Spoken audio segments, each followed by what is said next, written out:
آئیے آج ایک ایسی کہانی سنتے ہیں جو ایمان، آزمائش اور اللہ کی رحمت کی انتہاؤں کو چھوتی ہے۔ یہ کہانی ہے ایک نبی کے معجزے کی بات ہے۔ جب کوئی ناقابل یقین سانحہ پیش آ جائے تو گہرا ایمان رکھنے والا انسان کیسا رد عمل دیتا ہے؟ یہی سوال دراصل اس پوری داستان کی بنیاد ہے۔ یہ ہمیں سوچنے پر مجبور کرتا ہے کہ عقیدہ بھلا اتنے بڑے غم کا سامنا کیسے کرتا ہوگا۔ تو قصہ کچھ یوں شروع ہوتا ہے کہ ایک گھر میں بڑی خوشی کا سماں ہے۔ نبی اکرم صلی اللہ علیہ وسلم کے ایک صحابی ہیں جن کے دل میں خواہش جاگی کہ وہ اپنے گھر پر آپ کی دعوت کریں۔ جب بیوی سے اجازت ملی تو خوشی خوشی ایک خاص ضیافت کا اہتمام شروع ہو گیا۔ آپ سمجھ سکتے ہیں کہ گھر میں کیسا جشن کا ماحول ہوگا، کیسی بے تابی ہوگی۔ پورا خاندان اپنے سب سے پیارے مہمان کے استقبال کی تیاریوں میں لگا ہوا تھا، اور انہی تیاریوں کے بیچ گھر کے آنگن میں ان کے 2 چھوٹے بیٹے کھیل میں مگن تھے۔ لیکن کسی کو کیا خبر تھی کہ یہی وہ لمحہ تھا جہاں سے یہ پوری کہانی ایک ایسا موڑ لینے والی تھی جس نے خوشی کے اس ماحول کو یکسر بدل کر رکھ دینا تھا۔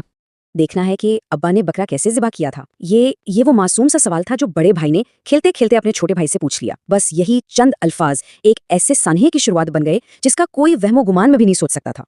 اور پھر سب کچھ اتنی تیزی سے ہوا کہ کسی کو سنبھلنے کا موقع ہی نہیں ملا۔ بڑے بھائی نے کھیل کھیل میں قربانی کی نقل اپنے چھوٹے بھائی پر کر دی۔ ماں شور سن کر بھاگی آئی، بڑے بیٹے کو ڈانٹا، وہ بچہ ڈل کے مارے چھت کی طرف بھاگا اور وہاں اس کا پاؤں پھسلا اور وہ بھی گر کر جان سے چلا گیا۔ ایک پل میں سب کچھ ختم ہو گیا۔ بس ایک لمحے کے لیے اس ماں کا سوچئے جس گھر میں کچھ دیر پہلے تک خوشیوں کی تیاری ہو رہی تھی، وہاں اب دونوں بچوں کی لاشیں پڑی تھیں۔ اس پر تو جیسے قیامت ہی ٹوٹ پڑی تھی۔ ایک ایسا نقصان جس کا تصور بھی محال ہے۔ لیکن اتنی بڑی مصیبت کے باوجود اس عظیم خاتون نے ہمت نہیں ہاری۔ وہ نبی صلی اللہ علیہ وسلم کی دعوت کے اپنے فرض سے ذرا بھی پیچھے نہیں ہٹی۔ اس نے اپنے آنسوؤں کو، اپنے غم کو اپنی ذمہ داری پر حاوی نہیں ہونے دیا۔ اس نے اپنے دونوں جگر کے ٹکڑوں کو ایک دوسرے کمرے میں لٹایا، ان پر کپڑا ڈالا اور پھر سکون سے، خاموشی سے واپس آ کر کھانا تیار کرنے میں لگ گئیں۔ یہ کیسا صبر تھا، کیسا ایمان تھا۔ پھر کچھ ہی دیر میں دروازے پر دستک ہوئی۔ نبی اکرم صلی اللہ علیہ وسلم تشریف لا چکے تھے۔ والد جو اس سب سے بے خبر تھے آپ کو اندر لے آئے۔ یہ وہ لمحہ تھا جہاں سے اس کہانی کا رخ بدلنے والا تھا اور الہی مداخلت کا آغاز ہونے والا تھا۔ لیکن جب کھانا سامنے رکھا گیا تو آپ صلی اللہ علیہ وسلم نے فرمایا، میں اس وقت تک نہیں کھاؤں گا جب تک تمہارے دونوں بیٹے ہمارے ساتھ آ کر نہ بیٹھیں۔ سوچئے ان والدین پر کیا گزری ہوگی یہ سن کر۔ آپ صلی اللہ علیہ وسلم تو اس سانحے سے بالکل بے خبر تھے، لیکن آپ کے ان الفاظ نے اس خاموش غم کو اور گہرا کر دیا۔ اب سچ بتانے کے سوا کوئی چارہ نہیں تھا۔ باپ نے آخرکار ٹوٹے ہوئے دل کے ساتھ سب کچھ بتا دیا کہ ان کے دونوں بیٹے اب اس دنیا میں نہیں رہے ہیں۔ یہ ایک ایسا انکشاف تھا جس نے ساری محفل کو ساکت کر دیا۔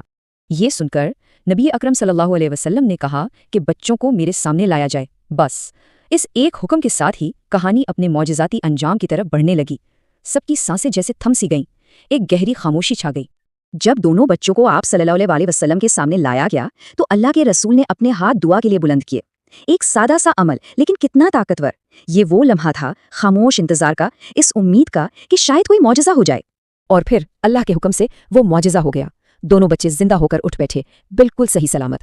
یہ اس کہانی کا وہ نقطہ عروج ہے جو ایمان کی طاقت اور اللہ کی بے پناہ رحمت کا کھلا ثبوت ہے۔ اس کے بعد کا منظر کتنا خوبصورت ہوگا۔ وہی دسترخوان، وہی گھر، اور اب پورا خاندان ایک ساتھ بیٹھا ہے۔ نبی اکرم صلی اللہ علیہ وسلم کے ساتھ وہ دونوں بچے بھی، اور سب نے مل کر وہ کھانا کھایا۔ غم کی جگہ خوشی نے لے لی تھی۔ تو آخر میں یہ کہانی ہمیں ایک بہت گہرے سوال کے ساتھ چھوڑ جاتی ہے۔ انسانی ایمان اور اللہ کی قدرت کے امکانات، ان کے درمیان آخر کیا تعلق ہے؟ یہ واقعہ ہمیں یہی سکھاتا ہے کہ جب ایمان پختہ ہو تو ناممکن بھی ممکن ہو جاتا ہے، اور آزمائش جتنی بھی بڑی ہو، رحمت کے دروازے ہمیشہ کھلے رہتے ہیں۔